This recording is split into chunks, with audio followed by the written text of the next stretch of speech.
Good evening and welcome to the Edina Human Rights and Relations Commission meeting this Tuesday, November 22nd. Can we have a roll call, please? Member Stanton? Here. Member Newell? Here. Member Finsness? Present. Student Member Aberhold? Present. Student Member Nolan? Present. Chair Kingston? Present. Member Seidman? Present. Member Winnick? Present. Member Mayer? Here. Member Bigby? Here. Thank you. I'd like to move to our next item on the agenda, which is approval of the meeting agenda. If I can have a motion to approve the agenda. So moved. Is there a second? Second. I believe we have one addition that we'd like to entertain for adding to the agenda, which is One Minneapolis, a call to action mini conference, which should be in front of everyone and would go under reports and recommendation as item H. Is there any? So moved. Is there a second? Second. Any discussion? Any other changes to the agenda? If not, I'll entertain a motion to approve the agenda as modified. So moved. Is there a second? Second. All those in favor? Aye. Opposed?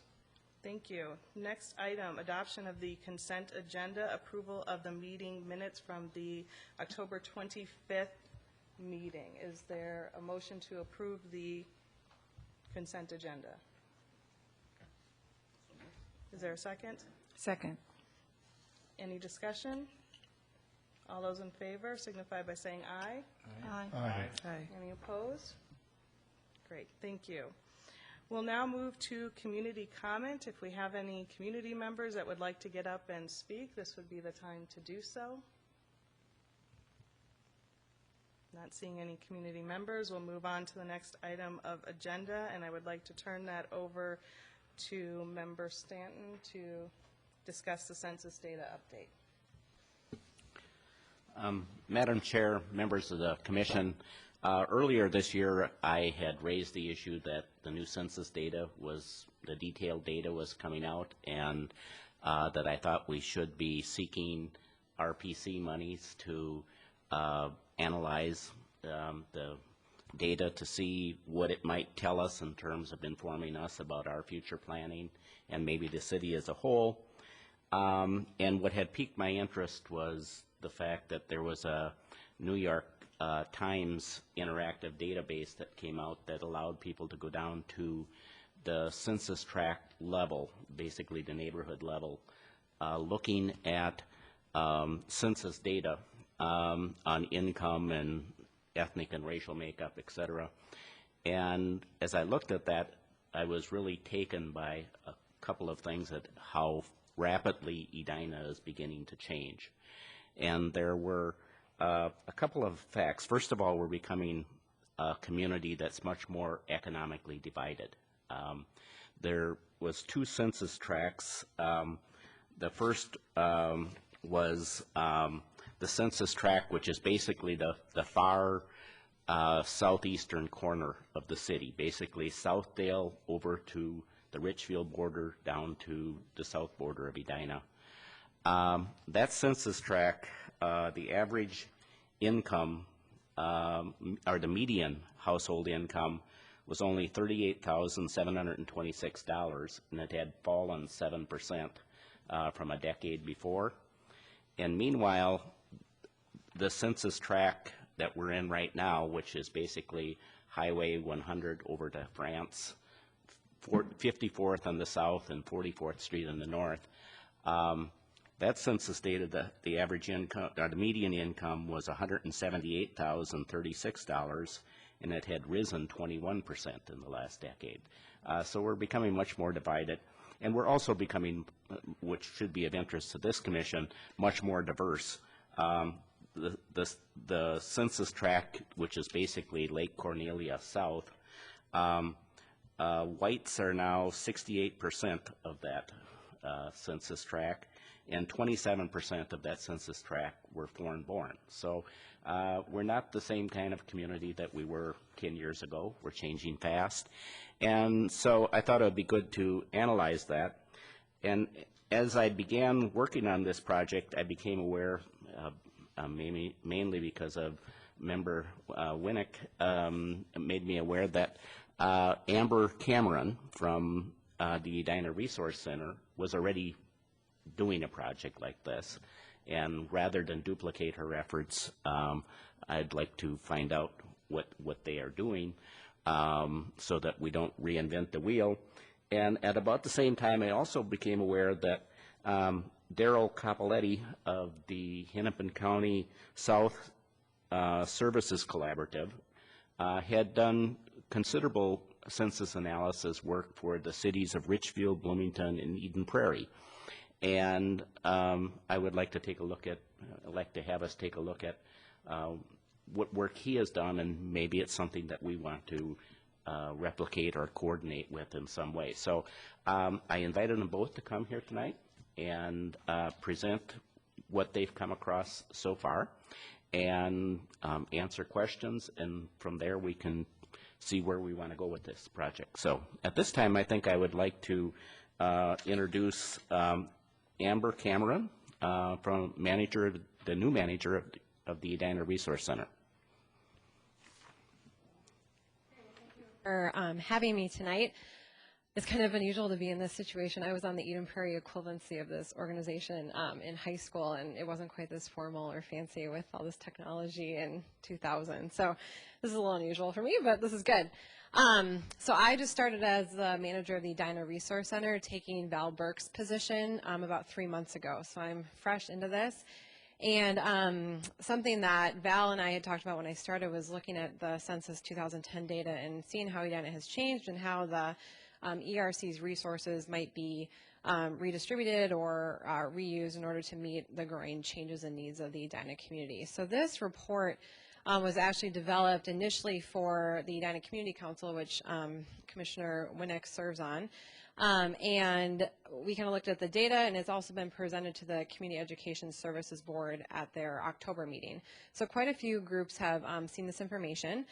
What I did is actually essentially what was just spoken about, and that the New York Times did this Every Block, Every City project, kind of zoning it down to the census tract. And what really interests me in my position is looking at specific areas of Edina, not just Edina as a whole, and seeing where changes are different or where disparities exist. And so the New York Times project really resonated with the work that I'm doing, so that's what this presentation really focuses on. Just to start, to get an idea of kind of where Edina is in relation to Minnesota and Hennepin County, this is on the population changes that have occurred over the last 10 years. As you can see, all three areas in Minnesota are growing, but Edina has the least amount of growth at 1.5%. A major reason for that is simply that Edina, because it's a first-ring suburb, is already confined by geographic barriers. So it's hard to grow as opposed to like Victoria or places, Mound, places in Hennepin County where they can go westward. The interesting thing I think is to look at how the white population has decreased overall for Edina in the last 10 years, and then how the minority populations, although still small, have risen at a pretty incredible percentage rate over the last 10 years. So now what I did was I took the Edina city map and have kind of made blocks where the census tracts are, and I'll talk about each of these. Now, all the areas of Edina are represented by some sort of census tract, but instead of having 20 blocks and confusing with just a ton of data, what I thought was important was showing where the most significant changes were happening or where the most disparities existed. So on the slides going forward, you won't see data for every single tract. There is that data available, but this just shows the most extreme cases or where the most differences happened in the last 10 years. So in terms of population changes, what we're seeing, Edina overall had a growth at 1.5%, but I think what's notable is that in the far south corner, like the pink block, for example, there's been the largest increase of over 10% of residents moving to that area. That being said, what was spoken about earlier in the blue and the beige areas, there's been a decrease, significant decrease in the white population there with a significant increase in the minority populations. The only area in Edina that had a population decrease is shown in the yellow block there. And a large part of that is there's been a major decrease in the white population of negative 14%. Now moving on to foreign-born populations, what happened in general in Edina is that almost every census tract had between like a -2 and a 3% change, so relatively, neutral in that way. And that and the whole of Edina is at about 8.5% of the foreign-born population.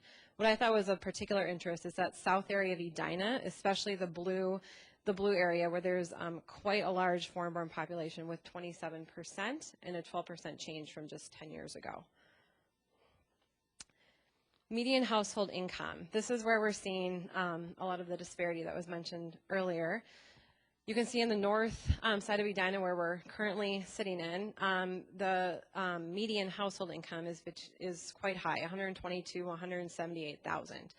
Then when you get in the lower south corner, where we saw increases again in the minority population and increases in foreign-born population, we're also seeing a big disparity in the median household income. Now it's important to look at this and kind of analyze why this is happening. One, it could be salaries have decreased in that area, but also that's an area of Edina where there's a lot more apartments, one-bedroom type units, and so it could be that it's a single adult or a variety of reasons like that why the income could be lower. So you can't just take it as, a family of 4 is represented in each of these. It could be different, but I think it's still interesting, and we need to look at those differences and why they're like that. Now, this is a particular interest to me, where the largest changes have happened over the last 10 years, because in general, like we saw, Edina's population hasn't really grown much in the last 10 years. And so the type of housing structures that currently exist have remained somewhat steady. However, we've seen pretty big disparities if you kind of divide Edina kitty corner between the southwest area and the northeast. And that the northeast, where we're located right now, they've seen between like a 20 and 21% increase in their median family income. Whereas in the southwest corner, they've experienced quite a large decrease, with the yellow block experiencing the negative 27% in reduced median household income. Now that being said, I should make a caveat too. You see the pink square, they've seen a major decrease of 14%. However, the median income is still $125,000. So it's not that those families are necessarily not able to survive or live, but I think it's just of note. Okay, this slide is the one where I put every single census tract in the information that was available. And this has 2 data points on it. The top number in every block represents the percentage of households that are earning less than $30,000 annually. The bottom number represents families that are making over $200,000 annually. What I think is interesting are there's 2 areas. The pink area in the southwest corner has seen a significant decrease in the number of people making over $200,000 annually, and that was reflected in the previous slide. Then in the brown area where we're situated right now, there's been a 4% increase in those that are making over $200,000 annually. I thought that was pretty interesting.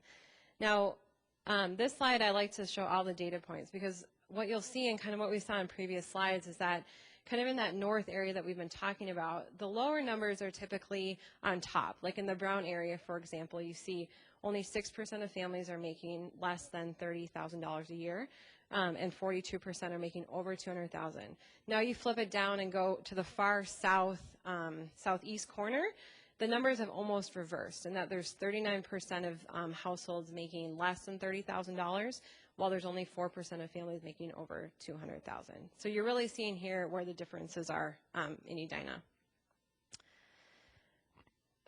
Now, looking at median house value, this information is taken actually from a 5-year American Community Survey, so it's very similar to the U.S. Census. The sample size is just smaller. The U.S. Census, the 2010 data hasn't extrapolated all of this information to the public yet, so the New York Times has done a every city, every block project looking at the 5-year averages from the community survey. So that's where this information is from. This also, keep in mind, is a 5-year average, and so things have happened in the last couple of years that have affected home prices significantly. Nevertheless, I think it's still interesting. Every census tract in Edina saw an increase in median home value. That's really interesting to me, very profound. However, the ones that I've shown are the ones where there's been the most value added in median home prices, where the brown block home, the median home value is over $800,000. This next slide shows that shows the mortgages that consume over 38% of a family's household income. That's kind of the benchmark, as many are aware, of what you should be spending on your living expenses. No more than 30% of your take home should be spent on that. When you're getting over that number, it kind of sends a red flag to a family or to people that your cost of living is higher than what you're actually able to afford. So that being said, all of the areas in Edina experienced an increase in families that are going above that 30%, except for the southwest corner, the pink block. There's been a 12% decrease in families that are going over that 30% of their income. However, of particular notice, and the white block hasn't really shown up in any of the slides thus far, but that's been the hardest hit area of families that are being pushed over that 30% threshold. 36% of households are spending over 30% of their income on that, and that's a 23% increase in the last 5 years. This slide shows all the vacant units. This is all types of housing, so apartments, single-family homes, condos, whatever exists in that area, and how many are vacant. So the number in each census tract, there's about 1,000 to 2,000 units, but what was of specific interest to me was the rate in which it's increased over the last 10 years. This is current 2010 census data, so we're back to that 10-year average here. And then my last slide shows rent prices. And for me in particular, I'm working with a lot of families that are dealing with rent issues. And it's incredibly hard to find affordable housing in Edina. This kind of shows an interesting story in that, one, a lot of the census tracts don't have a considerable amount of rental property available for families, but of the ones that do, the orange triangle has really seen a significant increase over the last 5 years in what rent prices are there. However, in the quadrant where we're seeing increases in minority populations, increase in foreign-born populations, and decreases in family median income, we're also seeing a decrease in the rent prices. The blue box is not very significant, only 3%, but in the beige box to the right of it, we're seeing a 13% decrease in rent prices. So that tells me that, if nothing else, hopefully that the rent prices are remaining steady for families, and that hopefully it's not completely outmatching what their decrease in salary is. Do we have internet access here? Okay. I was just going to show you real fast kind of what this looks like on a large scale, what the New York Times did. This is the database, and this shows New York City. That's where it zones in, and this is distribution of racial and ethnic groups in that area. And I just think this is a really powerful tool, in that you can zone it down to Edina, and I can do that, but you can really see how divided our kind of country, our cities are in terms of where people live, and it's really concentrated here, and you can just see the divides, and it's pretty powerful to look at that. So this is where all the information came from. And they make it really easy to use. And so that's what we're initially starting to look at with the Resource Center. So, questions?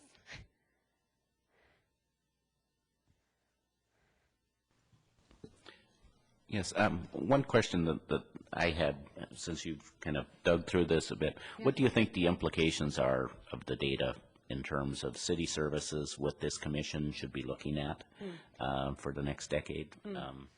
That's a good question. And remember, I've only been here for 3 months. I'm not an Edina native. So with that, I don't know all the answers, obviously. But something that I really want to look at, and what our commission or our council really wants to look at, is how we're kind of marketing what the Resource Center provides, and are we reaching the right population? So, for example, this past month, we're looking at scholarship usage of enrichment classes with Edina Public Schools and community education, and we're not seeing a match in the number of families that would be deemed low income and our scholarship usage. And that's a problem to us, in that people are not accessing the resources that are available, and we need to understand why. Is it that they're uncomfortable coming and asking for assistance? Do they not even know assistance is available? Are the classes we're offering not interesting to populations? And so questions like that really need to be addressed. That's a major project that we want to look at. And I think what's hard in that the school district and the city have different populations that we're working with, and our center kind of crosses that divide. So the quadrant that's in the far, like by the Southdale type areas, that's a lot of it's technically Richfield schools. And so those students are going outside of kind of the service area of Edina Public Schools. And so it's trying to figure out how how the resource center who's located in the public schools can still kind of work with Richfield Public Schools perhaps and offer resources to those families, even though they don't attend Edina Public Schools. So does that make sense? That's a struggle. Because a lot of our information is given through social workers at schools and things like that. And the population we're seeing that really need our resources are located outside of those school boundaries. So, Amber, is there any data that shows racial or ethnic makeup of students in the Edina schools and changes from prior periods? The census data, you can drill down by age group. It wouldn't be by school district. It would be by Edina zip codes. And so that's something that you can definitely look at. That's something I haven't looked at yet, but I know that information is available. Yeah. Same question with senior citizens and changes. They have the same, same information of how that's changing. Yep, definitely. Thank you. Yeah.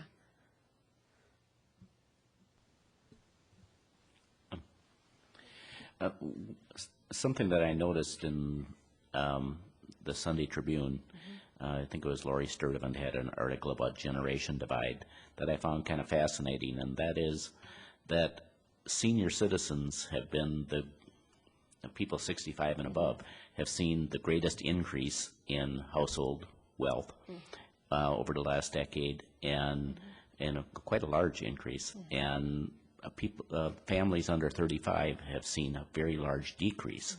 And I think a lot of our attention has been toward senior citizens, but maybe we should be starting to look at some of the problems that young folks are having. Yeah. And have you seen any data that correlates income to age in Edina? I haven't looked at that specifically, but that's an interesting point, and this goes beyond just census information, but over the last 3 months that I've been in my position, what I've noticed is we do get a lot of calls from seniors wanting different resources, whatever the topic is.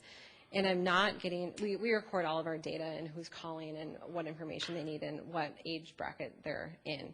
What we're not getting is a lot of young families or people kind of between the ages of 18 and 25 who aren't in the public schools any longer. They're not calling us. And that's something that we really need to look at. I don't believe that there's no needs in that group. I think it's a marketing issue. And our traditional ways of reaching out to populations, like a big thing that we do is phone book advertising, and our website is not very robust at this time. So we need to really look at how to maintain services for our senior population, but also kind of create new vehicles to market and outreach to the population that you're talking about. And I know they're out there. It's just we need to give them that information. So that's data I definitely want to look at. Yeah. And it might not be very uniform data Right. either, because I know on the Task Force on Human Services, we had stories of senior citizens living on Social Security checks that I didn't know Social Security paid that small amounts. And so it probably isn't uniform Right. data at all. So Yep, thank you. Yeah.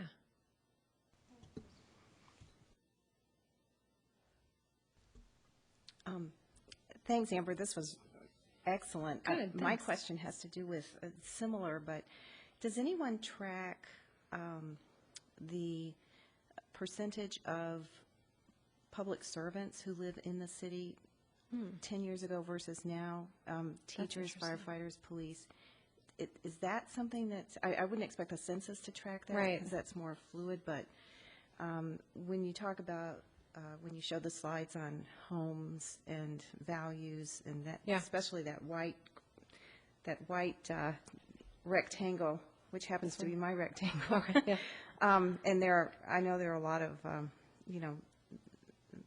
service providers in that area. So I'm wondering how we could get at that, or do you already have that information? That's a good, really interesting question. I have not looked at that yet. The census has an extended survey that's given to, I don't know the sample. You probably know better than I do. I'm not a census guru at all, but that asks it's like a 20-page survey that's given to people that ask way more in-depth information, and the sample size is significantly smaller, obviously, than the overall census.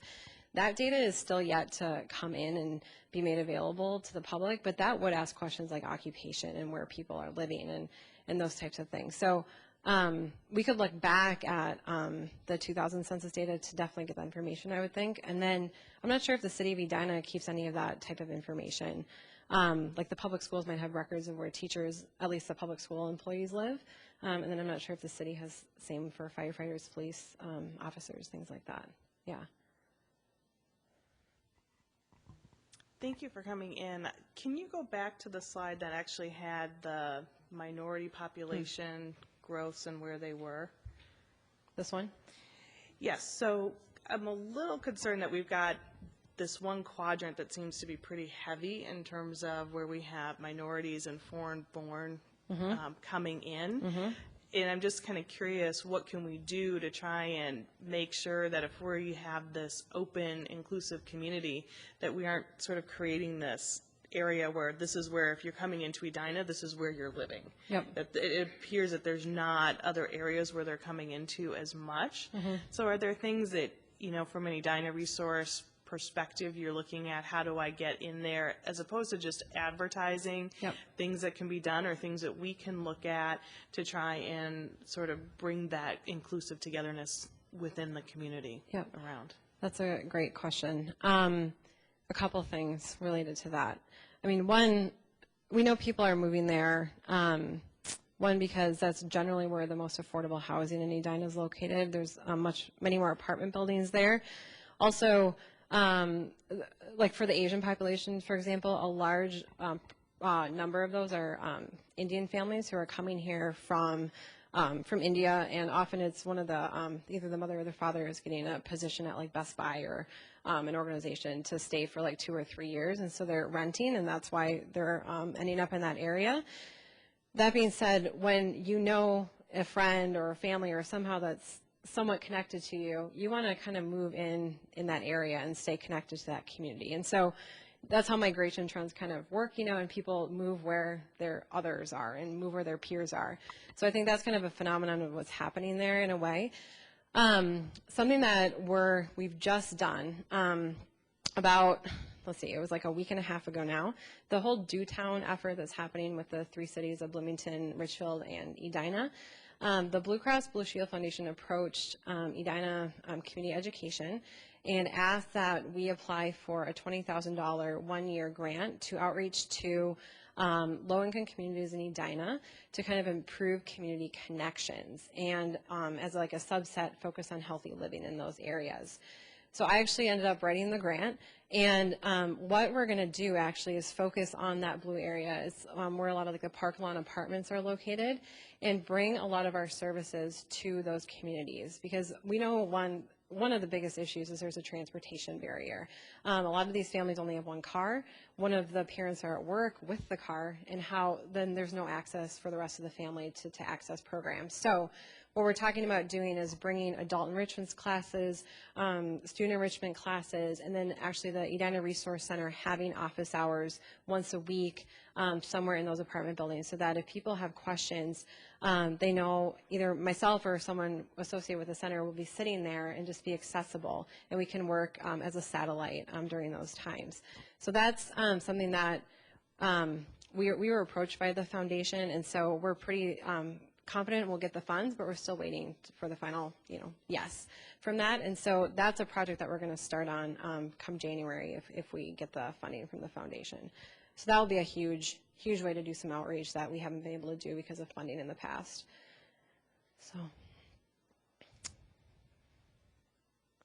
Great, thank you. Great. And if, as you're going through this, and, good luck with the grant, there's something that we can do to help, please let Okay. us know. Great, thanks. And with that being said, too, I should say a lot of it is funding based, but me having office hours there will happen regardless, we've decided, because that doesn't cost money. It's just me checking out a laptop and going there for the day or for a couple hours.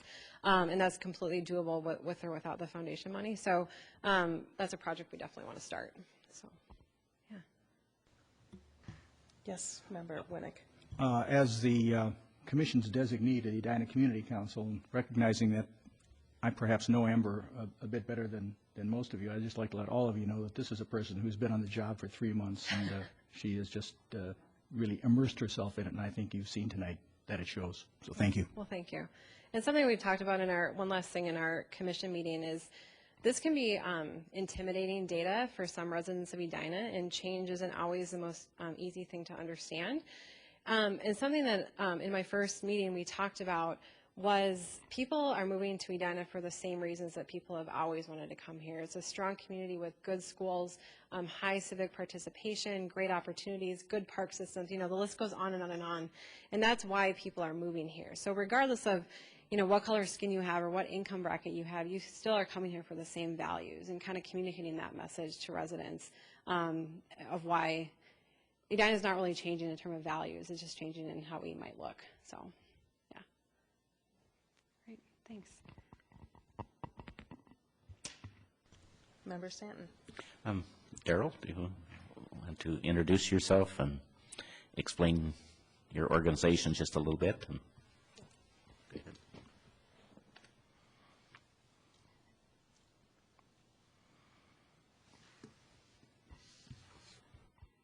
All right. Good evening. My name is Daryl Capoletti. I am the Regional Planning Coordinator at the Hennepin South Services Collaborative. I was invited to come here tonight to tell you all a bit more about our organization, what we do, our activities. It is my understanding that most of you are relatively new to the Commission and may not have the same knowledge and background of maybe past members or the history of Edina's involvement with our collaborative. So I'll just jump right in here. First, what is Hennepin South Services Collaborative? We are a regional research planning, coordination, and family services collaborative. We serve the 3 communities of Bloomington, Eden Prairie, and Richfield. So those are our 3 member cities currently. We bring together the cities, the schools, health and human service providers, businesses, families, informal community supports to work in partnership, collaboration, to improve outcomes for children and families. We are created through a joint powers agreement of 9 entities. Our 3 member cities, again, Richfield, Bloomington, Eden Prairie, those 3 school districts, Bloomington Public Health, Community Action Partnership of Suburban Hennepin, CAPSH, and Hennepin County. So those 9 entities form our board of directors. About a year ago, more than a year ago now, we went through a new strategic planning process. It started out as a work planning process, but we decided it was a good opportunity to kind of step back and actually do more strategic planning at that time. And then there was some staff turnover, and a 3-6-month project has now turned into about a year. So, but we're moving forward, but we do have a new mission and vision, and those are there. So our mission is to partner, coordinate, and collaborate with service providers, community organizations, cities, schools, to improve the quality, scope, and effectiveness of services to individuals, children, youth, and families in the Bloomington, Eden Prairie, and Richfield communities. Our vision is that individuals, children, youth, and families thrive in a vibrant community with full access to resources and support services. So that came out of that whole process there. This is a simplified organization chart. Attached to the back of the slide packets there is the full org chart that gives function and more details about each of the boxes. But at least I wanted to provide an overview here of the organization before we delve into all the functions, I guess. It looks complicated. We're a very small organization. We have 2 staff, myself, the Regional Planning Coordinator, and our Regional Collaborative Coordinator. We contract for emergency services programs and bookkeeping. We facilitate a number of coordination teams, which I'll get to in a minute. And then we have a regional LCTS committee that gathers input from our 3 communities to make decisions around that process. And then all that information pretty much flows up to our board of directors, who does have ultimate approval authority over every matter for the organization. So just a brief overview there. So we do have 2 relatively distinct functions as an organization. We are a research, planning, and coordination collaborative, and we're a family services collaborative. And so we refer to them as RPC and FSC, a lot of acronyms. RPC, 3 kind of major roles. We provide research and analysis of data and information. That information goes out to our collaborative partners. Essentially, we do not have clients per se that you'd think of as a direct service provider would. Our clients are our cities, our schools, our service providers. So we're kind of a middle person to those organizations to kind of help coordinate services, to identify needs and gaps, things like that. So a lot of the research and data information that goes out is intended to help them do their jobs better, to serve their clients, the communities better. We provide planning and needs assessment, and we also fulfill an education role to both the community and policymakers. Kind of the second big RPC role are our coordination teams, which I mentioned. And lastly, we administer emergency services or homelessness prevention contracts from Hennepin County. And now I'll talk a bit about each of these 3. Some recent research projects. Now what I did, I brought along 2 copies, I'm not sure where they ended up, of the 4 things I'm going to talk about here, just to kind of give you an idea of the kind of information, data, things that we're putting out. The big one is right here. Excuse me. This is a revision of a document that I did originally in 2006, so this one I think is from 2009. Entitled Demographic, Social, and Economic Trends of Richfield, Bloomington, Eden Prairie residents from 1980 to 2007. So basically what this is taking is U.S. Census data from 80, 90, and 2000, and then the American Community Survey data. So at that time it was a 3-year data set from 05, 06, 07. So 4 data points in there.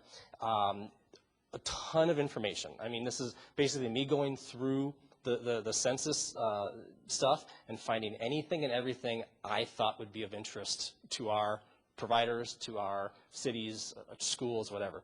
That's why it's, well, I don't know, 80 pages long. I mean, it's a huge document, a lot of information in there, a lot of charts.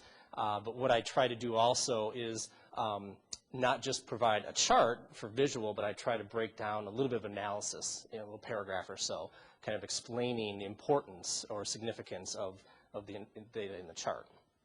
So it is intended to be kind of a source book for data, just to say, okay, what's the trend of population? What's the trend by race, ethnicity? What's the trend in income, in housing stock, occupations, travel times to work? Just there's all kinds of information that are in there. It also forms the basis for understanding how, and this is exactly what we were just talking about, how these trends or these changes might impact needs and services down the road. So we know from those books, when I started in my job 6 years ago, I kept hearing from our communities, you know, oh, we're Richfield, we're so different from Bloomington or Eden Prairie. Oh, we're Eden Prairie, we're so different. Well, when I started getting into this stuff, what I found out is, no, we're not. We all have the same trends and patterns. We're all getting grayer. We're all getting more diverse, with the exception of Eden Prairie, but now they've changed. Incomes had peaked, and now we're coming back down, and Eden Prairie has seen that also. So, you know, a lot of the same issues in the communities, maybe at different levels, but the trends were the same. So, you know, that I think does help guide our human service providers into saying, okay, maybe we need, like, you know, now that our senior population is approaching 8-10%, that's something that we maybe need to focus on. And I've also been told a lot from our direct service providers that they use information in these books to write grants and for their own organizational planning. So their funders are looking for numbers, for data to justify funding the programs doing what they're doing. So this helps them do that. A second thing that is in that packet is coming here. This is actually an Edina specific fact sheet. Normally, I wouldn't have put together information for Edina, but I had put together these fact sheets for our 3 cities, and then was invited to a legislative forum. I'm totally blanking on the church where it was at. It was a Saturday morning, and I think it was about 60 people there. And I figured since I'm presenting, because it was kind of a combination Edina, Eden Prairie group, a legislative district, that if I'm doing that, I might as well put together some information for Edina. And that's what that sheet is. And basically it's pulling together information on household income, poverty, free and reduced lunch in the schools, cost burden homeowners, and that's addressing the 30%, those are spending more than 30% of their income on rent or mortgage, and then a mortgage foreclosure map and trend in there. So that is something else that, again, we put together, get out to our communities, have gotten really good feedback about and finding that helpful and useful. A third thing, and again, this is an updated version. Again, I think I did it in 06, and then this is the 08 version. Basically looking at monthly expenses for 4 different family types. Boy, I must have looked at them.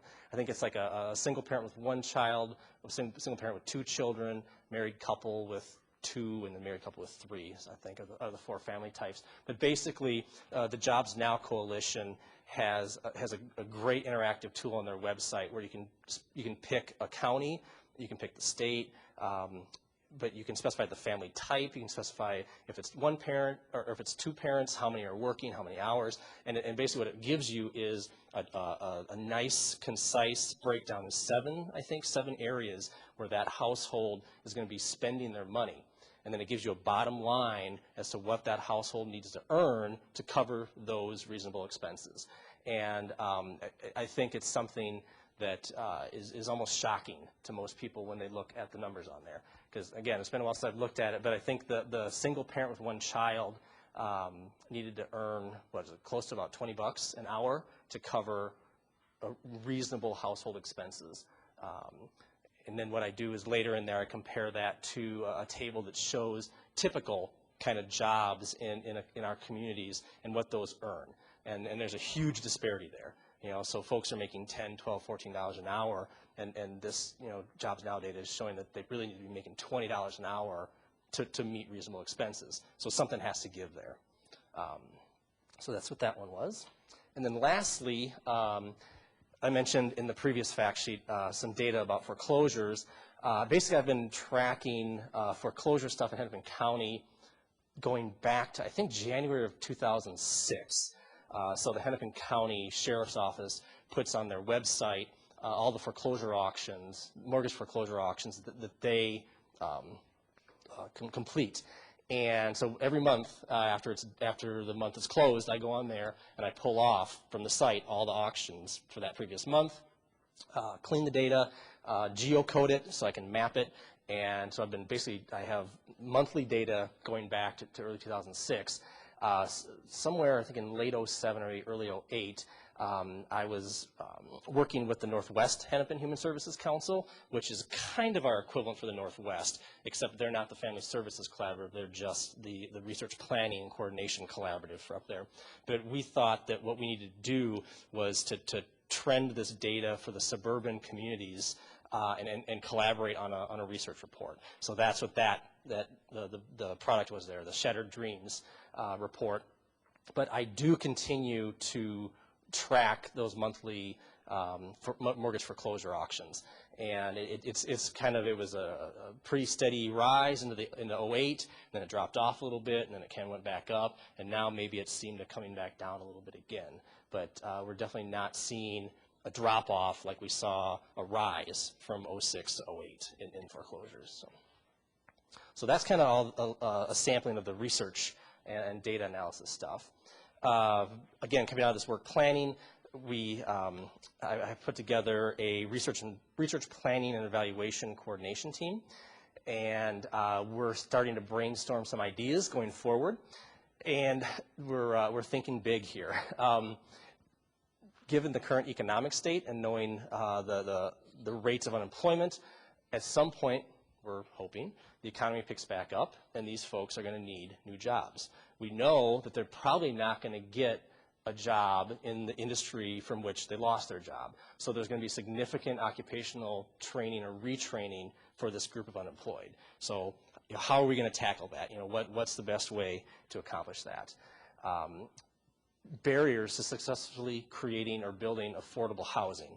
It seems to be a constant problem in our communities. And I put affordable in quotes because it's been brought to my attention that's kind of a toxic word. By just using the word affordable housing, it immediately puts people on defensive. So we need to kind of come up with a better term for that housing that's not going to immediately put walls up, literally, between the builders who want to build those, the cities who want to build those, and the communities in which they might go into. Implications of the growing wealth gap, talked about in the previous presentation, for cities and for school districts. And then two big ones that constantly come up in our planning is transportation poverty. And these are, like I said, they always are coming up. They're always say, we need to do something about this. And it's one of those things like, we're a small organization, we have limited resources, we need to kind of be realistic about what we're going to do. So we're kind of, again, trying to maybe think creatively how we can maybe address these two areas, going forward, but knowing that they're still on the radar. The second RPC activity that I talked about were these coordination teams. Currently we have 3 coordination teams, one that meets around self-sufficiency, a new one that meets around healthy emotional and social development in young children, and then this third one, which directly impacts my work, is the research planning and evaluation coordination team. Now what these are regionally representative teams, so we have folks from the cities, the schools where appropriate, from community councils, from the direct service providers who come together generally monthly and meet around issues like coordinating services and activities of the partners. So basically trying to avoid duplication, identifying needs, gaps, those types of things. To facilitate communication between the coordination team members. Prior to being on these teams, it's amazing that the VEEP, who is the food shelf for research, for Richfield, Bloomington, and Edina actually, prior to being on this team, PROP, which is the food shelf for Eden Prairie, the two never really talked, communicated, although they do exactly the same work. So by bringing them together in our self-sufficiency team, that builds better strength or stronger connections between the organizations, and they can talk about what they're doing, best practices, what works for you, what works, what's not working. So it really again helps them do their jobs better. They also plan and facilitate numerous workshops or forums throughout the year.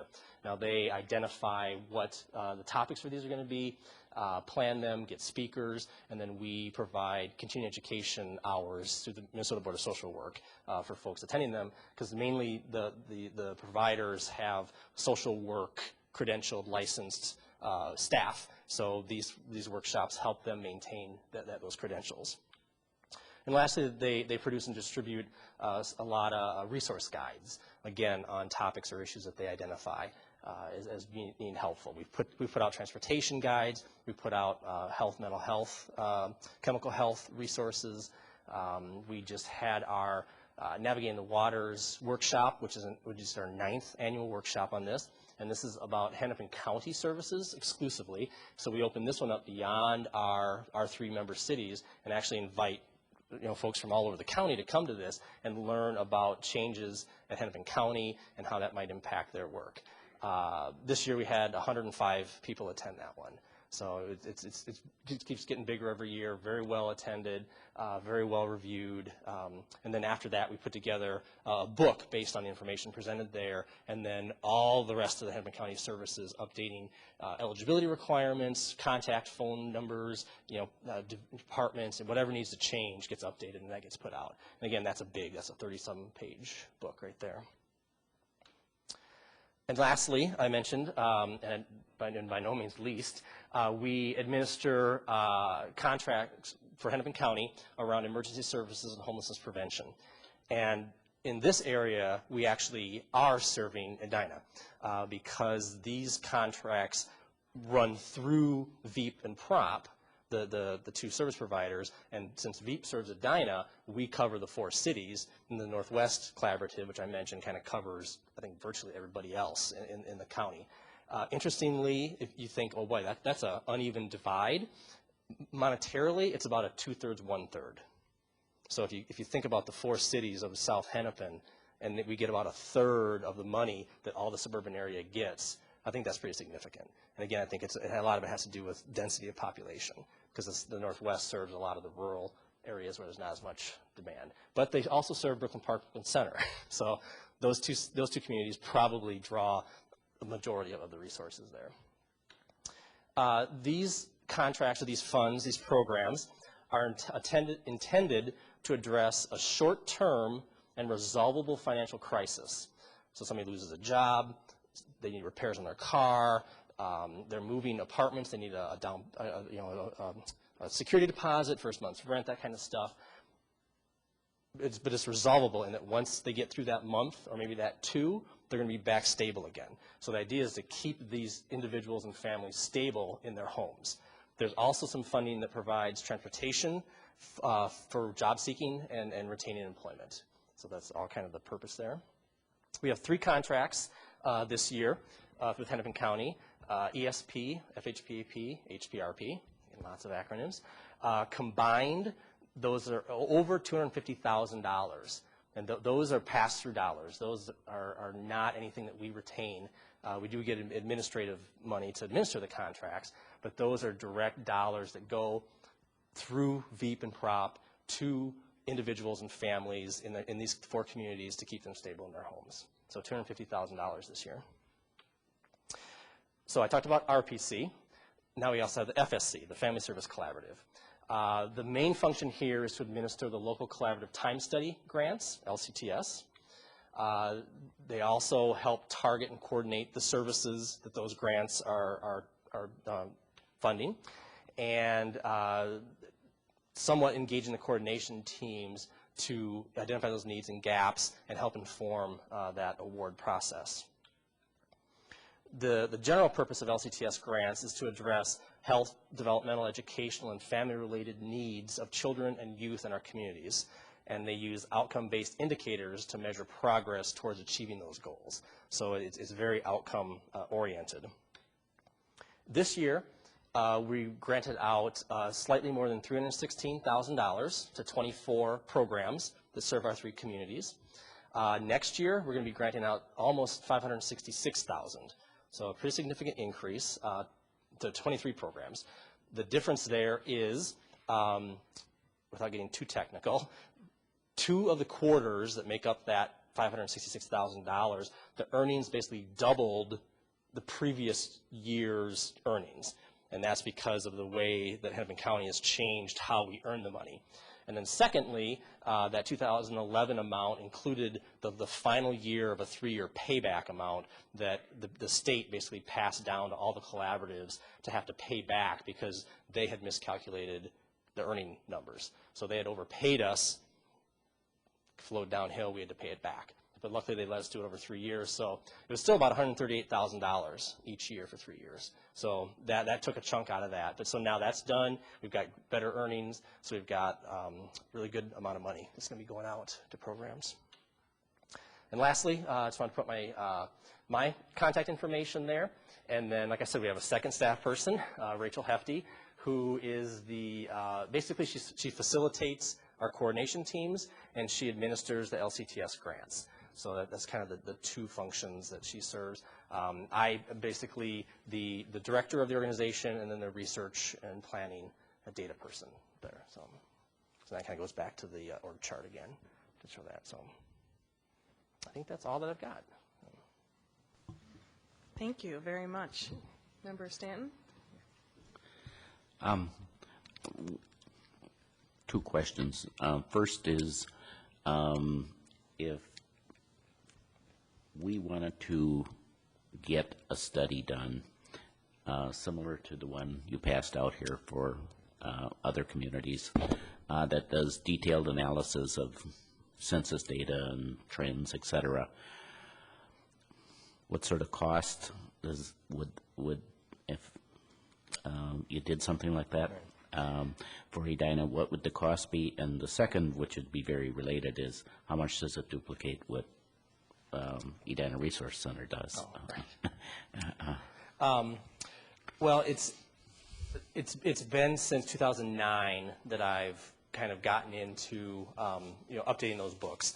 I knew this strategic planning process was going to happen, and I know that those books are well received by our communities, so I know I'm going to be updating them eventually here, but I'm just trying to make sure we go through the process of running it through coordination teams for them to prioritize that as something that I should be spending my time on, because it's very labor intensive.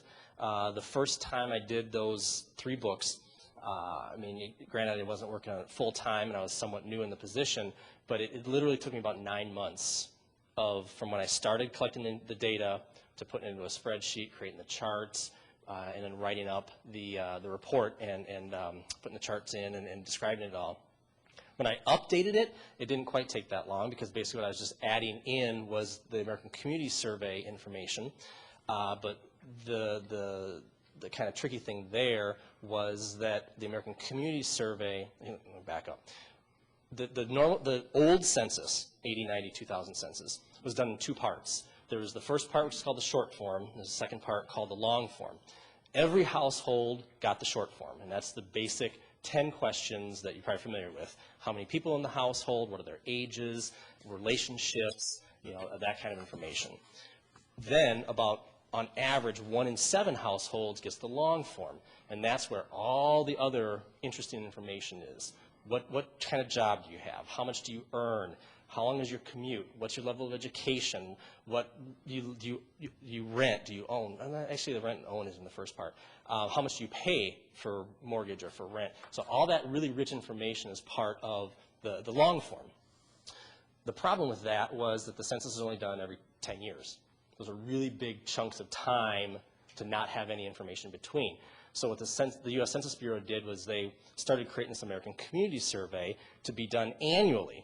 And it's a sample of households, a statistical sample of households. And what they're doing is rolling that out on an annual basis. But the problem is that information is only available for populations of 60,000 or more. So that doesn't include 2 of our communities. So luckily what they did is they started aggregating 3 years together, and that's where I got the information to do that updated data book. In doing that, this is a very long answer to get back here. In doing that, because it is truly a sample of households, as opposed to the way the long form used to be done, they assign margins of error to every single number. So these are no longer counts or absolutes. They're estimates with a range, a margin of error. And the smaller geography you get down to, the bigger that margin of error gets. So in putting together the updated book, it took a lot of computation to calculate those margins of error and put them into the format that you see there with that little bracket around there. But what's important statistically is to have that, to know your confidence level. So if you see, did it, and then you see, a big jump, but then the bottom margin of error is still above the last data point, you know that that's a pretty solid trend. The problem is when those data points fall within the margin of error. So anyway, that became really complicated, and I know I'm going to have to do that again for the new updated version. So what I tried to do is I sat down and thought about the work that I had done, and if I realistically just dedicated X hours or weeks, I was kind of thinking in terms of weeks when I did this, to get an overall time estimate for each step in the process. And then what that total hour would be, and then times essentially what my cost to the organization is, or what I assume the board would require for compensation. And I put that together here. Unfortunately, I only made 10 copies. So okay. I don't know if there are 10 of you. But basically, what I came down to is estimating about 800 hours of time to do the various steps, because if I was going to do one for Edina, I'd have to go all the way back to what I did for the 3 communities and collect the 1980 data, the 1990 data, the 2000 data, in addition to the most recent American Community Survey data. So when I updated the books for Bloomington, Richfield, and Eden Prairie, I'd already had that information, so I just had to add the 1 data point to the end. So now I'd have to go back and get all that information. I'd have to do the margin of error calculation, creating charts, graphs, whatever. So there, you kind of see 800 hours times the my cost of the organization, which is salary, benefits, overhead, all that kind of stuff, at about $50 an hour. It's about $40,000. Pretty significant. Like I said, it was very labor intensive. The other option is, as I'd mentioned, Edina was part of our collaborative until about 2001, both the RPC and the FSC portion of the organization. Currently, each of our member cities contributes approximately, well, somewhere between 24,000 and like 25 or 26,000 to our annual budget. And I'm still a mystery as to how those numbers got arrived at. You know, I mean, they're roughly about population, but not exactly. So somehow, yeah, Richfield pays less than the other 2, and then Eden Prairie, and then Bloomington. So that's roughly the size of the 3. But so looking at that as an annual contribution, if Edina chose to rejoin the collaborative and paid that amount of money, at least for, you know, that'd be a 1-year installment, of course, that the production of this kind of data book would be part of that contribution, would be included in that, because if I'm updating them for the rest of our cities, I'd obviously have to do, you know, all the cities, in addition to all the other, you know, research and planning functions that the organization, you know, provides, with, you know, service coordination, needs assessment, other data information, all that kind of stuff. So that just kind of gives you something to compare to, you know, because, I mean, honestly, I don't know how receptive my board would be to me chunking out that amount of time, you know, regardless if they're getting compensated for it or not, because that would necessarily mean I'm not spending that time doing other things for the organization. So I just don't know how receptive they would be, you know, to that as like a, you know, a contract for service type position. Member Newell? Thank you. Please accept this question as a measure more of my naivete or maybe my attention skills, because you may have already covered this, but I'm not seeing it in the slides. Okay. Where do you get your funding, and are you available to do outsource arrangements? I mean, 800 hours is 60% of your year on a full-time basis. So is that ordinary that you hire out like that, or are you funded? I guess another way to say it is, what percentage of the budget for the Hennepin South Services Collaborative are you expected to self-fund through these sorts of activities? Do you see where I'm going? Yeah, we're funded primarily in 2 ways. Each of our cities makes an annual contribution, well, quarterly. We break it up to be nice, you know, quarterly contributions for the year. Like I said, those average somewhere, you know, about 25,000. So I think that's about 75,000 for the budget. The 3 contracts that we administer with Hennepin County for homelessness prevention, we get an administrative amount to do that also. So that gets added in, you know, to income also. To my knowledge, well, I mean, to my experience, since I've been with the organization, we have not contracted out for services. I know back in the days when we weren't so much a family service collaborative, but maybe exclusively the research and planning collaborative, that member cities, if I remember like 2, or I've read or seen that 2 of them wanted information on seniors, but the other 2 didn't. So those 2 did kind of put together some extra funding to give to the organization, and I don't know if they actually did that in-house or they then contracted that work out. You know, so I don't really know, but the staff was much larger then, you know, and I think more easily able to absorb, you know, that kind of, you know, changes in workload. So you have approximately 75,000 from cities, and then you have the pass-through dollars, but you get a percentage of that for managing those contracts? Yeah, the money I put on there is not what our cut is. I think our No. cut is our cut. I shouldn't say that. Our administrative expenses are, I think, about 39,000. Okay. So your annual budget is a little over 100,000? It's probably about 130. We used to have a contract with Hennepin County that pretty much matched our 3 city contributions, and when budgets got really tight for them back like about 2008, so we had a contract, and Northwest Human Services Council had a contract. They basically ended both those contracts. So that was about a $70,000 hit right there. So for the last 3 years or so, we've been running a deficit, a budgetary deficit. Okay. Well, thank you. I appreciate you clarifying that.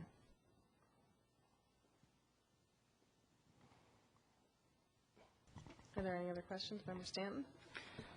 I guess I don't have more questions, but what I was hoping is that the commission could kind of take this information, kind of digest it, and maybe at our next meeting reserve some time to discuss this and where we want to go from here in terms of what our options would be. Does that sound reasonable? I think that's a great idea. Are there any other questions for I have a either Member Finsness? Sorry. I just have a clarifying question. At what point did Edina leave the collaborative? I think it was about 2001, and that was both the RPC and the FSC. So was this data compiled when we were a part of the collaborative? No. When I started in late 2005, met with about 14 or 15 of our collaborative partners to kind of see, okay, I'm new. What should I be doing? What do I need to focus on? And it's this kind of census information that was like unanimously like, this is what we need. So that's kind of what I embarked on in early 2006, is to start collecting information and get that out. The reason I went back to 1980 and 90 and then the 2000, which was available at that time, was from a statistical standpoint, I didn't want to look at just a single data point or even 2 data points. What I wanted was a minimum of 3 so that you can see a clear trend with the data. Because if you have just 1, obviously that's just out by itself. 2, it's like you don't know, what that really means. 3, if you see did it, you can clearly say, okay, that's increasing, that's decreasing, that's stable, or it's all over, kind of thing. So that's kind of the rationale I went back to 1980, and it really had nothing to do with the history of the organization or city involvement or anything like that. It's more from a statistics perspective. Thank you. And so this data may be valuable for Edina. If we looked only back to 1990, we would have 3 data sets.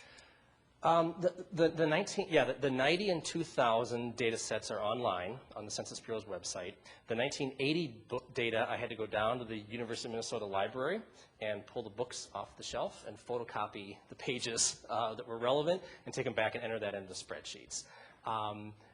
Because Eden Prairie is included in that, just alphabetically, Edina's right there. So I may or may not have all the information I would need for Edina, but it would still require entering all that into a spreadsheet to be able to analyze it.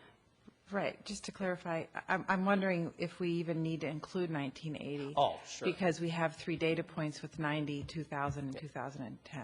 Yep. Mm-hmm. So that would save that would be 3. That would save time. A little bit, yeah. That would 2 weeks of a lot of photocopying of paper. Yeah, I might have to just go back down and pull specific pages, but Yeah. If you only wanted, and again, the amount of data that's in there was just me kind of going through the data that was available and saying, what do I imagine anybody would ever want to know, or what's interesting, or what I had for all 3 years, and then I put that in there. Certainly it could get pared down, in terms of number of data elements, and that would simplify the process also. I just had another question about the information that you passed along. Mm-hmm. And who's been able to look at the data that shows how much money a family needs to make in order to just do the very basics? The information that the organization I got that information from is called Jobs Now Coalition. and they're a statewide coalition. I think they're based in St. Paul, who basically the last 3 pages of that fact sheet basically documents where they get all their information from. And in looking through that documentation, it became apparent to me that they were being pretty conservative about the numbers they were using. And I don't think that they are exaggerating, the numbers for any, benefit or gain. So I think that the bottom line number that they come up with is probably pretty solid, if not maybe a little bit low, for what some of these families might need. Is this information provided to our policymakers or our legislators, excuse me, so that, I mean, I don't have the document in front of me anymore, but when $14 an hour for a minimum for a single person and a child to just have basic necessities, I'm wondering who sees that information so that the public in general is better informed. Basically, when I complete any kind of research, data analysis information, I send it out electronically to our lists, and I post it on our website. With the data books, what I actually did was hold a community meeting in each of our 3 communities, and again, kind of invited everybody and anybody to come. I know the Hennepin County Commissioners sent some staff folks to certain ones of those to get information. They are on our lists. I send them to the city councils. We have city council distribution lists embedded in our list. So, those folks are getting the information. I presume that the direct service providers are also using that information to go to their, state and House and Senate representatives to, inform and advocate. As a kind of a nonprofit, nonpartisan organization, it's hard to take an advocacy role. So a lot of times it's more of informing and educating, explaining, that kind of thing, and then I guess leaving it up to them to connect the dots or to reach the conclusion. So. Thank you very much. Member Seidman? I believe that Member Stanton had asked the question. I'm not sure if I heard the answer. Is there any overlap between your organization and the Edina Resource Center in the services that you perform and the services they perform? In the past, there hasn't been. I think if you start delving into the census stuff like that, I mean, we haven't done that for the city of Edina. So no, for that. The Family Service Collaborative, again, the money that we grant out only goes to serve our 3 communities, and then they essentially have their own pot of money that they administer in grants that serves strictly Edina. So yeah, in terms of overlap there, and I don't actually know everybody that they fund. If they're funding VEAP, I'm assuming that VEAP is earmarking those dollars to be spent in Edina. Just like when Richfield and Bloomington fund them for us, they're earmarking those to be spent there and not here, kind of thing. So yeah, I don't believe there would be any overlap there in terms of either services or analysis of information. Thank you very much. Member Aderhold, did you have a comment or question? Oh, okay. I just had a question more, if Amber, if you wouldn't mind coming up, because I think that Daryl had some interesting information related to kind of getting back to Member Finn's comments about the salary, what you needed to make, and how that then sort of plays in, especially with that one quadrant. Had you seen that data before, or is it something that can maybe kind of help us as we look at what other services or areas that we can maybe give to service organizations such as VEAP, or working with some of the grocery stores in the area to try and make sure that we're sort of getting sort of that food cost into the range that we need to, so that we've got good food, healthy food options available to a number of the members of the community. Good question. I mean, I think the information about I haven't seen the report, but I mean, it's basically the debate between a living wage and minimum wage, and that's kind of what the $14 represents. So I don't think that's new information to, like, VEAP especially. VEAP knows that we need to work on a living wage campaign. I mean, I'm not familiar with it was called Jobs for Jobs Now. I'm sure they're an advocacy group, lobby group. Yeah. So I'm sure they're working with the state legislators, kind of getting the information to them. That being said, to be honest, I'm not sure like how much power Edina has over like minimum wage, kind of price it, or if they can adjust that or set that. And that's a whole debate between bringing economic opportunities here and pushing companies out. And I mean, it's a bigger conversation than just how much is someone paid. So I mean, we can definitely look at that, and I think it's just a story that needs to be told, and I think VEEP is working on that, and we're a partner with them. We don't, just to clarify, I'm trying to learn kind of the history of our organization too. I know that in the past we were part of the four-city collaborative, both through this and through the long-term study money. Edina now is their own entity, and so it broke off in 2001.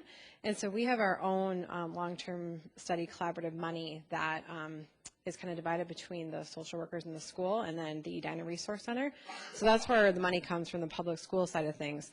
And then I know that the money that's funded through this commission makes up about a third of the rest of the Edina Resource Center budget. So I'm not exactly sure why that decision was made, 10 years ago. But we're our own family collaborative now instead of being part of the four-city. Great, thank you. Any other questions, Member Stanton? One last one, yes, for Amber, and that is, do you foresee yourself doing more in-depth analysis of the census data similar to what Carol has done for other communities? Yeah, I definitely want to do that. When I made this presentation, it was our first meeting was, I think, the 22nd of September. That same week, even more census data was released, and so my presentation hasn't kind of reflected what's come out recently, and more is coming as information is available. And right now, it's at kind of the macro level, looking at the whole country down to the state level, and some of it's getting down to county. But I'm really interested in looking, honing it down as far as we can into the census tracts of Edina. Because again, we can look at Edina as an aggregate as a whole, but for the work that I do and kind of planning where resources should be directed or marketing, I really need to know in what neighborhoods of Edina do we need to kind of address. And so that's kind of the information that I'm waiting for. But definitely wanting to work on this in the future. So, yeah. Well, thank you both very much for coming in, and I think we'll certainly take all this information back and put some time on the agenda to discuss even further at our December meeting. Okay. Moving on, the next couple of items on the agenda are going to be specific to reviewing some of the things that this commission has accomplished over the last year and a half that we wanted to share. The first starting with the Domestic Partnership Ordinance. And I'll go ahead and lead that off. As we know, over a year and a half ago, we actually had a Domestic Partnership Ordinance that was passed. It created a registry for same and opposite gender couples to be able to register their relationship in the city of Edina for those who both live as well as work here in Edina. We now have also made sure that people who are partaking in public venues that offer certain memberships will include domestic partners as part of the definition of family, which was really important for us as we looked at examples such as the pool that we have that says, hey, if we're going to allow a family to be defined as a mother, a father, the grandparents, and the nanny, it's really important to make sure that we include domestic partners as well as part of that definition. So we were really fortunate to get that moving forward. We also obviously had modified some of the personnel policy to include domestic partnership for certain leave, as well as we uncovered a certain loophole that seemed to be happening with homestead registration that was brought to our attention that was requiring certain people within the city to have to re-register their homestead every year and certainly not be able to take off time after the new year and celebrate, meaning they had to be here to ensure their registration went through within the first 10 days. So we were pretty pleased to have that happen. As a result of our passing the domestic partnership ordinance, a number of cities have actually been looking at that, and we are now up to, in the state of Minnesota, 15 cities that have passed a domestic partnership ordinance of some type, which all include a registry. So I know that it's been said in the news, and other people have talked to us, that Edina certainly had an influence on that. I know that Member Bigby and myself have been invited and have spoken at a couple of different cities, open houses that they've had. Richfield, I was recently at Plymouth to kind of help them through some of these issues and talk about our experiences. So I'd like to thank everyone for all their hard work on that, because I know we took about a year to work that through, and it certainly has been pretty successful here in Edina. I think we have 10 people who have, or 10 couples who have registered within the city right now. So congratulations and thanks to everyone on that. I'd like to now turn it over to Member Newell to talk about the anti-bullying initiative. Or sorry, Member Business is going first.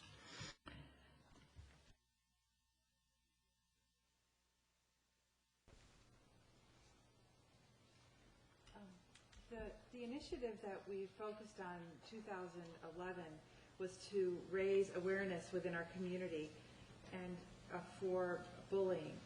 And so we sponsored an event in April entitled Reflections on Bullying, Making the World a Place Where Bullying Doesn't Happen. And this event last April was attended by over 150 of our community members. We were supported by the following organizations: Edina Community Foundation's Edina Dialogue Series, Connecting with Kids, Edina Resource Center, Edina High School Gay Straight Alliance. We were also able to convince Liz Collins from WCCO to be our commentator for the evening, and also Julie Herzog from Pacer, the Pacer National Bullying Prevention Center, Dr. Ellen Kennedy, the founder of the Executive Director of the World Without Genocide, and Tony Harmon, security at Valley View Junior High School in Edina. They all graciously donated their time to participate in this program. In addition, previous Tom Oy Award winner Rachel Preem-Grenier, who is the Youth Development Services teacher at Edina High School and the faculty sponsor for many of the youth service groups at the high school, including the Gay Straight Alliance, one of our co-sponsors, was very helpful in pulling the event together. We also had spoken word artist Abdisa Dewano, who is a student at the high school, and a panel of students from the high school, where they were all important contributors to the evening. And the slide that you see before you was created by one of our Edina students, Elena Seidman. So she was able to do this artwork, and it was available on posters to advertise, as well as drop boxes for Edina Secrets. The purpose of this event was to provide our community members with an opportunity to share their experiences, to raise awareness of the pervasiveness of all forms of bullying, and to learn that what is being done to prevent and address bullying within our communities, including our schools and our families, our workplaces, and activities. These are all places that bullying can happen, and we wanted to make sure that our community was aware of what can be done to stop bullying, and that it is a pervasive, there are pervasive incidents. We continued our focus on preventing and addressing bullying in our community. This fall, the Human Rights and Relations Commission sponsored the recent City Council resolution proclaiming October as Anti-Bullying Awareness Month. This proclamation was emphasized that bullying can occur in all areas of our lives, and although typically it is thought as occurring primarily among children and teenagers in school and online, we want to emphasize that it can occur among adults at home and in the workplace as well. As we enter the 2012 election cycle, we want to remember that intimidating and inflammatory political speech is a form of bullying. The hallmarks of a healthy, pluralist society, an inclusive society, are a free flow of information and informed opinions. This means listening and talking to each other with respect and engaging in open-minded dialogue. And we hope the Edina Human Rights and Relations Commission can support that healthy community dialogue through 2012. And I will now pass the baton to Member Otterhold, who will share some of the activities that have taken place this year at Edina High School. Thank you, Member Newell. Just this past October, during the anti-bullying month, the Edina Gay Straight Alliance, which I am a part of at Edina High School, planned and executed a 5-day No Hate Week event, and that was created by the Edina Gay Straight Alliance and lasted for 5 days.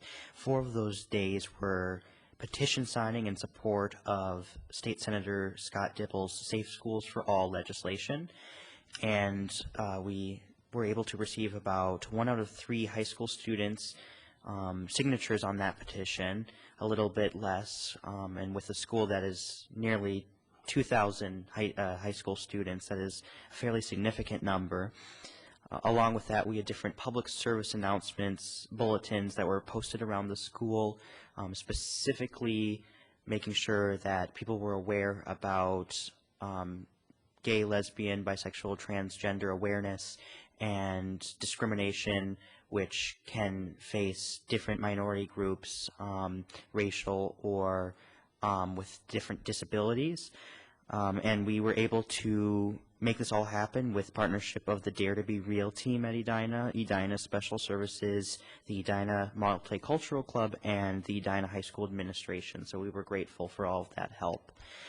And kind of what the Gay Straight Alliance is looking forward to this coming year and spring of 2012 is to make sure that delivery of the petition in support of Safe Schools for All Act is given to our local legislatures representing Edina area, along with our Governor Mark Dayton. And kind of a tradition that's been going on is to plan and execute a day of silence in early 2012, which is in support of gay, lesbian, bisexual, transgender teens that don't always have a voice to speak out. And lastly, to meet with local and state officials on behalf of equal rights for the gay, lesbian, bisexual, transgender community. And with that, we have one additional note from student member Nolan. Thank you very much. Along with the high school's work, EVA 360 Edina Visual Arts is a new group created this year, basically devoted to bringing art in and around the community of Edina.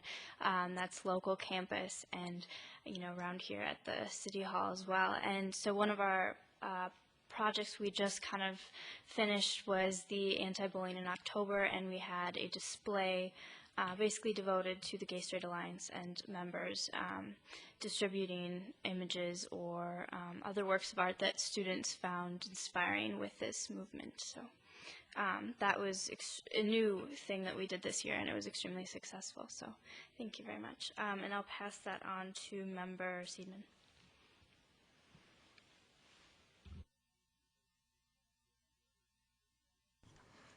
Thank you all very much. I think we certainly accomplished quite a bit for the anti-bullying, and it had a huge impact within the community.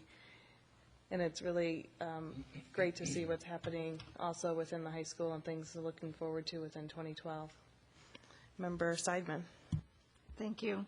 As you all know, on May 1st, both the City of Edina and the Edina Human Rights and Relations Commission hosted a Holocaust Day of Remembrance, and it occurred at the open house at the Edina City Hall. The idea for the Holocaust Day actually came from a local resident who had sent in a letter and wanted to engage the community in engaging and acknowledging this event. In addition, community members were invited to remember victims of the Holocaust, as well as to honor the survivors, the rescuers, and the liberators.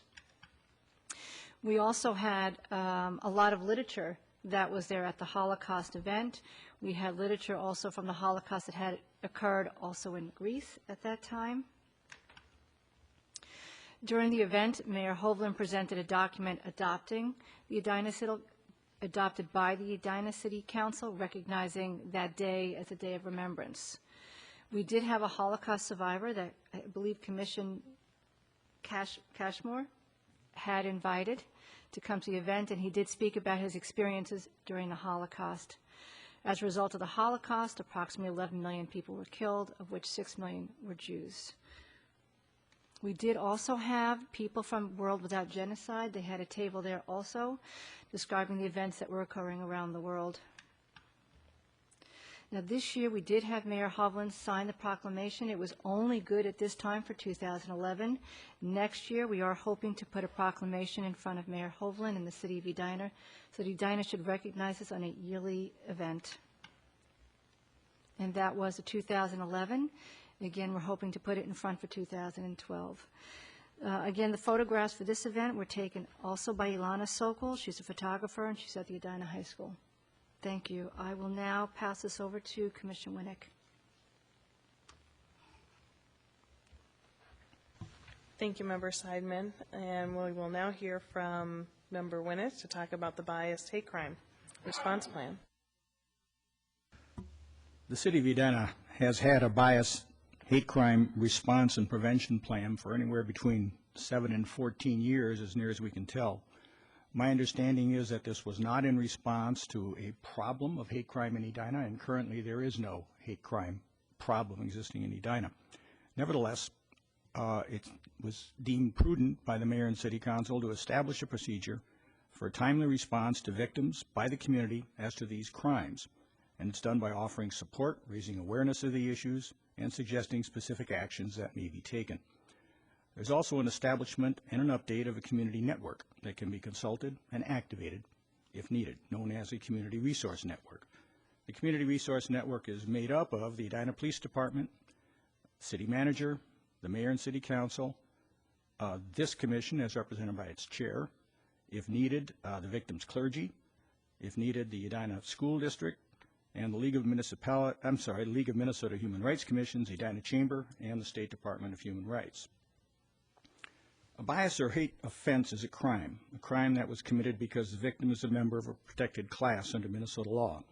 This includes actions against anyone because of their race, gender, national origin, religion, creed, GLBT, sexual orientation, disability, or status regarding public assistance. Hate crimes may carry enhanced extra penalties. These are not discrimination complaints that are generally regarded as civil matters, but these also could give rise to civil actions and substantial damages as well as injunctive relief. The role of the commission is centered on the victim. The plan recognizes that this commission has no investigatory power. We usually act in an advisory role, but here the City Council has delegated specifically to the commission certain responsibilities after a complaint has been investigated and determined to be valid. These actions include contacting the victim or victims, and this is after the police, city manager, and commission chair determine the level of response. This could include public statements. Then there's a determination of the level of support that the victim desires and what may be appropriate for the situation. Then contact is made for activation of the Community Resources Network, and support is offered. As a part of the plan, an annual review of the process is required with the police chief. Necessary recommendations for amendments are then made to both the council and the chief. Lastly, our commission is required to periodically sponsor training to promote understanding and prevention of these crimes through collaborative community action. This we have done through sponsorship of our various events and collaboration with other community groups. Our work plan for next year will include a review of the entire plan, and we do expect that that review will be ongoing. Thank you. Thank you, Member Winnick. We'll now turn it over to Member Mayer, who will discuss the Tom Oy Human Rights Award. Thank you. It's my pleasure to talk about the Tom Oy Human Rights Award. The Tom Oy Human Rights Award is an award that recognizes individuals who live and work in Edina whose good works promote human relations and advance human rights. It was named after Tom Oy, who was a longtime commissioner on this commission and a longtime citizen and a very distinguished citizen with a distinguished history. Our most recent award was to Dan Johnson, who is the 2011 recipient, and he joined 9 others who have recognized since 2006. Dan Johnson is the former minister of the Good Samaritan Church. The activities associated with the Tom Oy Award for 2012 are beginning.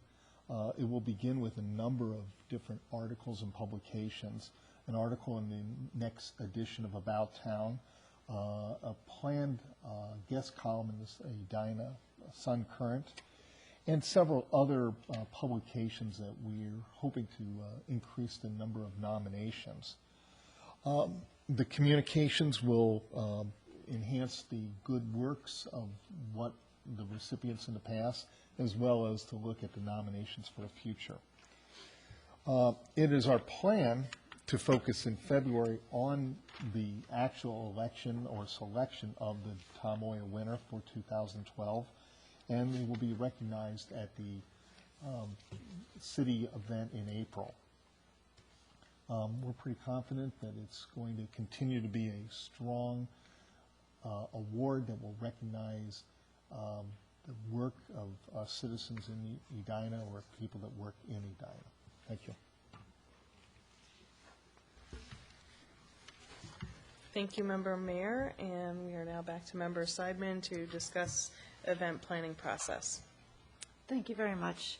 At our July meeting, we discussed the need for a more structured event planning and post-evaluation process, especially in the light of the two events that we had hosted, the anti-bullying event and the Holocaust event. We also stated it would be beneficial to hold a post-evaluation discussion closer to the conclusion of the event. To fulfill these needs, we discussed putting together an event planning and post-evaluation process that we could discuss at this meeting.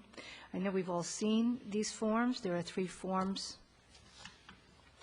that we'll see: the budget planning worksheet, the event strategy planning guide, and the post-event evaluation summary. We know that each event will be unique and have different needs and circumstances. The purpose of the process in the forms is to establish a structure that we as a commission can follow when planning and evaluating an Edina Human Resources event.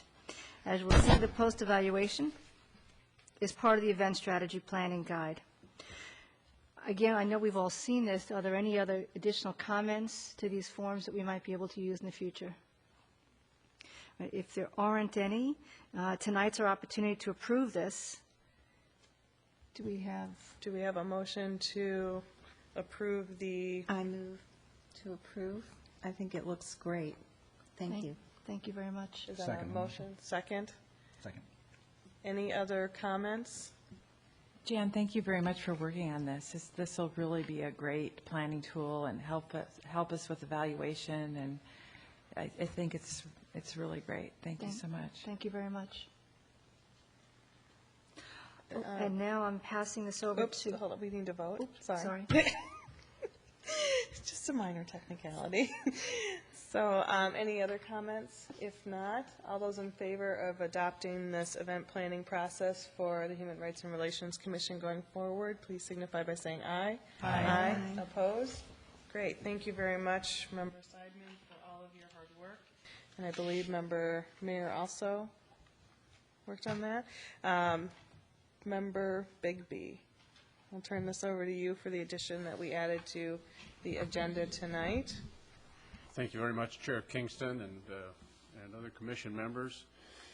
All of you probably recall, except those of you that are brand new to the commission, that in the past, the first Friday in December has been Human Rights Day, and generally the Minnesota Department of Human Rights and some other organizations will sponsor an event in St. Paul.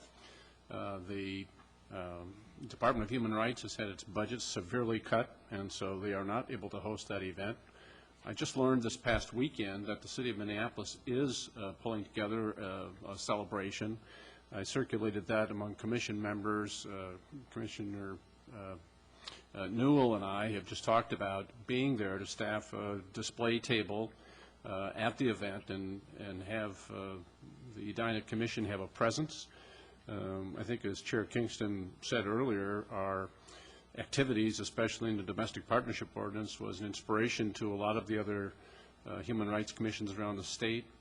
And I would just let you know that, through my service on the League of Minnesota Human Rights Commission's Board of Directors, we've learned that many of the Human Rights Commissions are under duress. Some are having their funding reduced and their staffing support reduced, so it's very difficult for them to maintain their activities. So any inspiration that we offer, I have just heard, is very greatly appreciated by other groups and organizations. So what's happened then this year is that since it is the 40th anniversary of the League of Minnesota Human Rights Commissions, that group had earlier this year scheduled a dinner on that evening. So on Friday, December 2nd, there is a dinner. That's going to be in the Chanhassen area, and I can provide more information to commission members about that. The event from 8:30 in the morning until about 1 or 1:30 in the afternoon is at the Minneapolis Convention Center, and that's where an exhibit, a display, and some other conference activities will be taking place. And I think that what the very short notice consideration that we're requesting is that a couple of us be able to be at that event, host a display table with our banner, share some of the materials and information we have about the things we've done with the anti-bullying programs, with the domestic partnership ordinance, and other things. And again, just serve to spread that word among some of the other commissions in the state. Also a great opportunity for us to network with people from other organizations. I'd also add that in the past, for that statewide event that was held, there were oftentimes Bremer Foundation grants that supported participation by individual commission members in commissions in addition to ours throughout the state of Minnesota. Those grants are no longer available. Member Bixby, is your request then for one table and that covers one lunch? Is it sort of for both of you to be there? Yes. So I'm wondering if we have the funds for the lunch for our second member and also for our students, if they're available to attend? Well, I think whatever the commission is willing to support, I think I'd be delighted with that. The basic plan is, as outlined in the materials, is that the vendor exhibit includes 2 admissions to the conference, 1 continental breakfast and 1 lunch. I oftentimes don't eat lunch, so I wasn't really concerned about that, and I know for additional money they certainly can provide that. So whatever the commission would like to have, and again, in years past, it's been as many members of the commission participating as possible. And I didn't go through all of the information in detail, but it seems to me that individual participants, for our individual participants, there's a $50 registration fee. So the $100 gets 2 of our members admission, and if additional members would like to be at the event and participate in exhibits, and you know, I haven't seen all the details about workshops and sessions, but if there are those also, that would sure be possible if that's available for people on that short notice. If I could clarify, because I know you were asking where we're at in terms of the budget. Right now, we have $364 remaining in our 2012 budget. So I know that Member Bigby is asking for $100 to cover this, but if we had other members who were interested in attending, we certainly have some additional funds available right now. I'm sorry, feel free to speak, Susan. Lisa? I was just going to say that there would be enough for 6 commissioners to attend with the $100 covering the table, hosting the table. That's for 2. And then there would be enough to cover 4 more. Great, thank you. So, Member Bigby, are you making a formal well, I'd certainly request? like to make the motion that we have the table with 2 people, and Commissioner Newell, if you're able to participate, it would be the 2 of us. I would sure be willing to expand that recommendation for up to 4 other commissioners. And again, it's the short notice, but are others available to do that on that date? Is there a second to the motion? Second by Member Stanton. Okay, great. Member Finsis? Well, I would like to suggest that we first give priority to members that have not been able to attend, so our newer members and our students. for this year, if they're able to. Great. Are there any other comments either for or against or clarification about this motion? Are there those who are interested in attending, either student members or some of our newer members? This is on Friday, December 2nd from 8:30 in the 8 or 8:30 in the morning till 1:30. I think you have information in your materials. And if it's not complete, we can have that. That's the exhibit. So it looks like it's 8 to 1:30, is I believe the convention. Right. Is that something other members would be interested in attending? Madam Chair? Yes. One Member way, Winnick. just as a matter of clarification and to move Yes. this along, because it is short notice and a number of us don't have our full calendars in front of us. Yep. One way to approach it is for us to approve the budget to allow a total of 6 people to attend, up to 6 people to attend, including the 2 who've already committed. And that would give opportunity for 4 more to get in touch with you and let you know within the next day or so whether or not they're able to attend. I'm certainly open to that. Are there other questions or comments before we take the vote? If not, all those in favor signify by saying aye. Aye. Opposed? Great. Motion carried. And for those who may be able to attend, if they can forward that over to Susan and myself, that would be great. Moving on, any correspondence or petitions that may have been received? I'm not aware of any. Okay. Any commission member comments?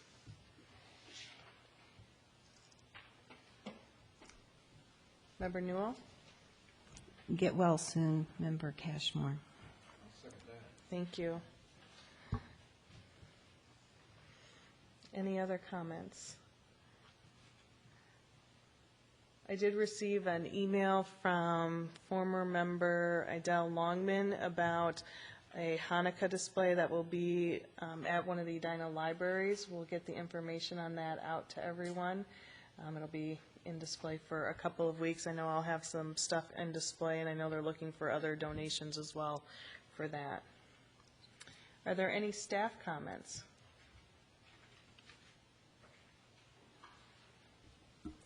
I have no comment. No comment, thank you. If there aren't any other comments, I'll entertain a motion to adjourn. So move. Is there a second? All those in favor signify by saying aye. Aye. Opposed? Thank you. Have a wonderful evening and a wonderful Thanksgiving.